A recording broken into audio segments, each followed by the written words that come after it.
I've got a lot of new followers recently. And I keep being asked, who is Walter? Walter is the catalyst that sparked the entire Child Center Cemetery project. I have the video way back on my TikTok, but I did it more like a school presentation because I was super new to TikTok. So buckle up, here we go. I worked to solve Walter's adoption case for 6 years before I identified his biological parents. Walter was my grandpa's grandpa, and the family story, and family folklore really, had been that a young Farrington girl got pregnant out of wedlock and gave birth to Walter. Harrison and Lavinia took Walter in to spare her the shame of being an unwed mother. I DNA tested my grandpa and all but one of his siblings in order to work out an answer. That story about the young Farrington girl couldn't have been further from the truth. We had no genetic connections to that family at all. Walter's biological parents were August Scheel and William Armack Jr. The couple was in their 30s. They had given birth to 4 children, the first of which died in infancy. Walter was the third of the 4.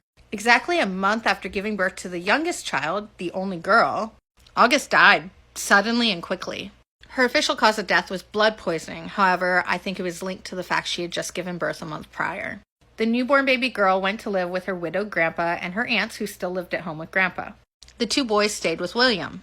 Normally, in that era, you would find a new wife to care for the children, but William didn't do that.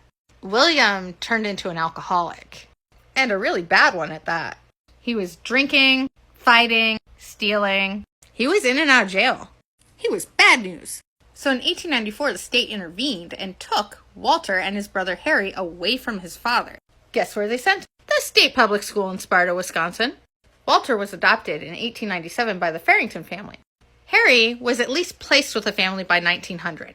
I don't know his exact adoption date.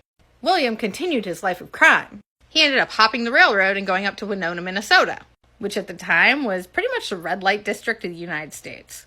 But again, he landed himself in hot water a few times. A few months after he got out of prison, after a 2.5-year stint, he went off drinking and playing cards on the railroad tracks.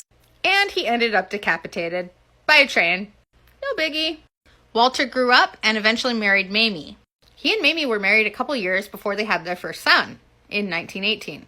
6 months after their son is born, Walter contracts the Spanish flu. He then dies of pneumonia from the Spanish flu when his son was 6 months old.